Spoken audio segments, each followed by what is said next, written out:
Going to do a quick tutorial on how to sew in a neck on a t-shirt beautifully every time.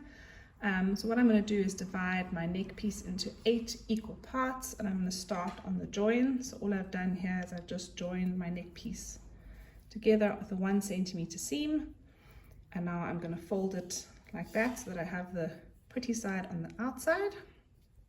And my first pin is going to go here, pink pin to match, and then I'm going to fold it in half lengthways like that, so that I'm finding this point over here, which is halfway from the fold over there. And I'm going to put a pin over here. And it's a little bit tricky, but try and keep this folded the whole time as well. So you're pinning through both layers to find that point over there.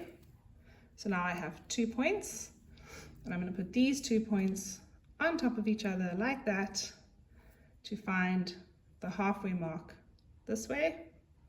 So it's halfway from that way, so this is my next point over here. So I'm going to put a pin here and then fold it in half. It would have been easier if I had ironed this in half before I'd started all pinning, which you can do, but that's now the next point. And now I'm going to go to the other side, put those two again together to find this point over here.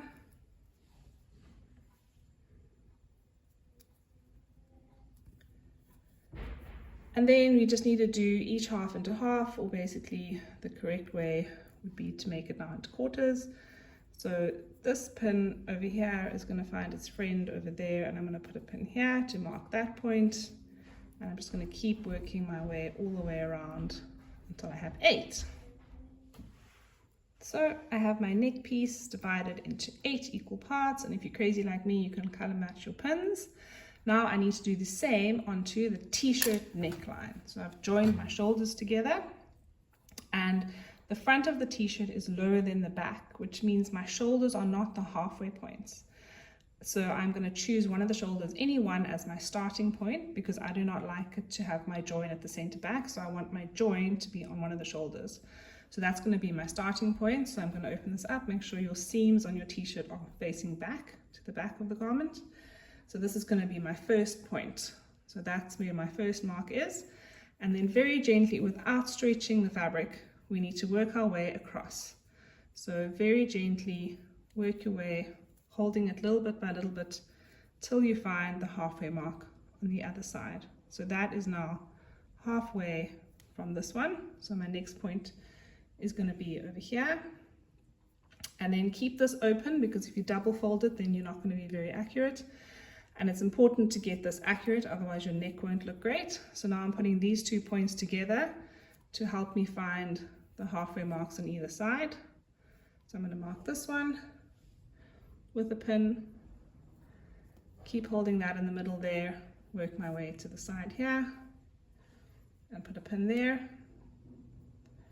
And then just keep going until you have all 8. So this one's now going to go to that one, like that, to find that one's half. And you just keep working your way around the t-shirt neck.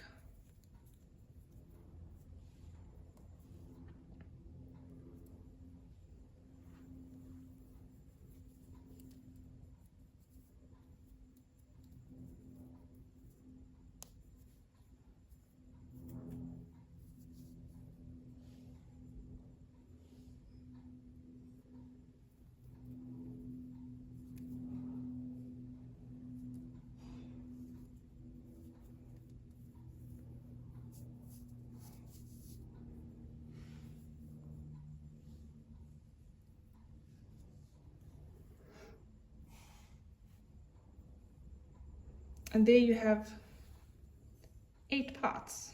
So I have 8 parts on my t-shirt neck and 8 points on my neck binding, and I'm just going to join the 2 together. So I'm going to find my seam.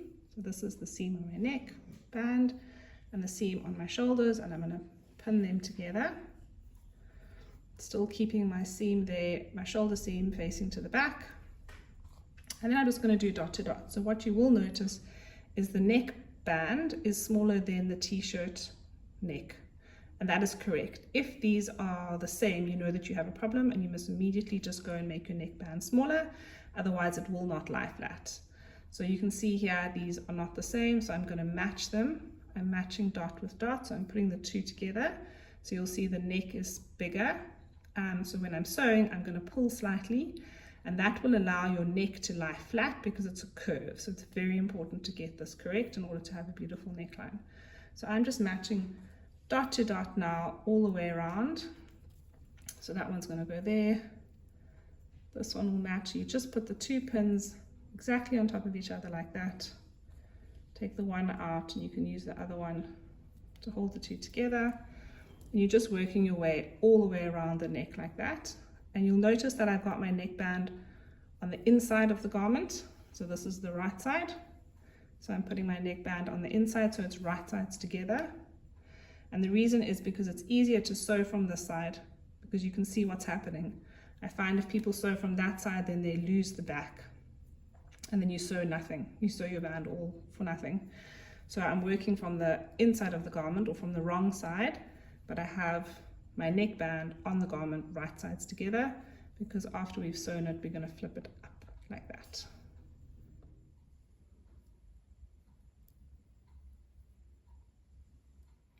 So all pinned and ready to sew, I'm going to just take this out so it makes it easier.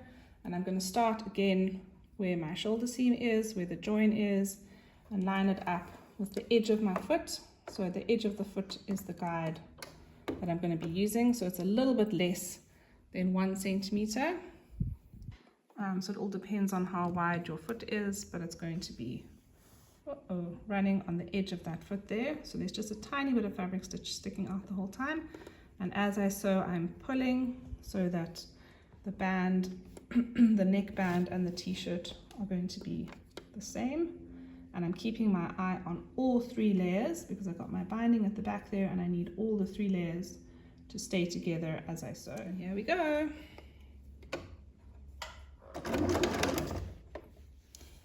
Take your pins out. And always remember your back stitch.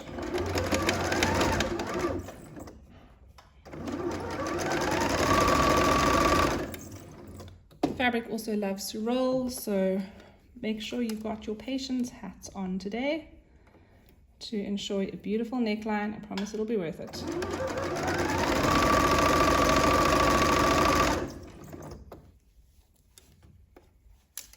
When you come to the next shoulder, make sure that you are folding your shoulder seam towards the back of the garment.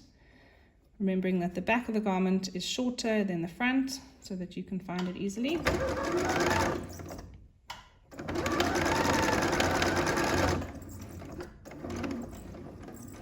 And just keep going all the way around. So I've gone all the way around. Now it's time to look at our neck. And that's what it's looking like.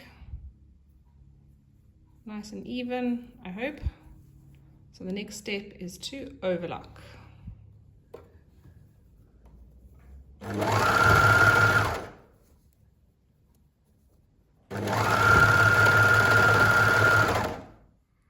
Okay, so you can see I've done my overlocking here just to finish that edge off. If you don't have an overlocker, then just do a zigzag stitch there. And now I need to top stitch this, otherwise this seam will keep pushing up when this is like that. So we need to top stitch the seam down. And it's important to get a nice guide because this is obviously going to be seen from the top of your garment. So find a nice guide on your foot, or what you can do is move your needle. So most machines, the needle can move all the way to the left. Yeah, there are very few machines where it moves only to the right, but most machines move to the left. So keep the edge of your fabric, so where your fabric and your binding are meeting here, you keep that seam in the middle of your foot and you move your needle to the left. Then you can use that nicely as a guide because you have the fabric there. So your fabric is running in the middle of your foot there and your needle is on the side, so it's going to stitch a nice beautiful line here next to that edge there, which will hold it down beautifully. Just remember the back stitch. So you just keep your eye on the guide. Pull your seam open nicely all the way along. there's no need to iron this before you do your top stitching. I find it easier to actually sew it first and then iron it. And just keep going all the way around.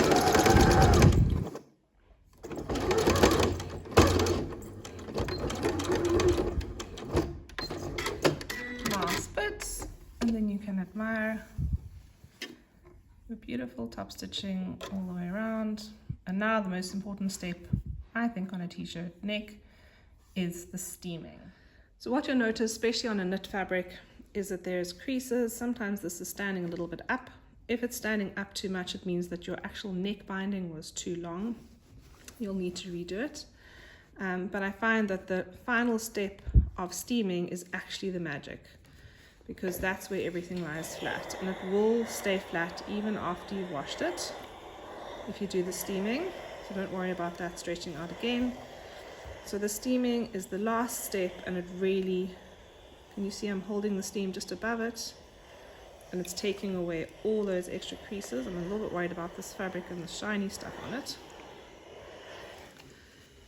but it's taking away all those creases, and that's the final touch to a beautiful, beautiful t-shirt neckline.